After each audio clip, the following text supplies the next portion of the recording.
So you guys have seen the progression on this Lancer, and in this little short that I'm doing, I'm showing you something that is once in a lifetime for many cars that are on the road. Most cars don't even make it to this mileage, and I am so very happy to say that this car, through its progression that you see online, is about to turn over to 300,000 miles. Wait, what did I say? Oh, it's 300,000 miles. Many car owners never see the day on their car. So, about to hit a hole, and let me show you. I'm in Heartland, passing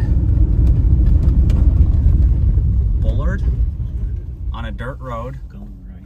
Okay, we are exactly one line away. So let me put you down here so you can see. 299,009 miles. Wait for it.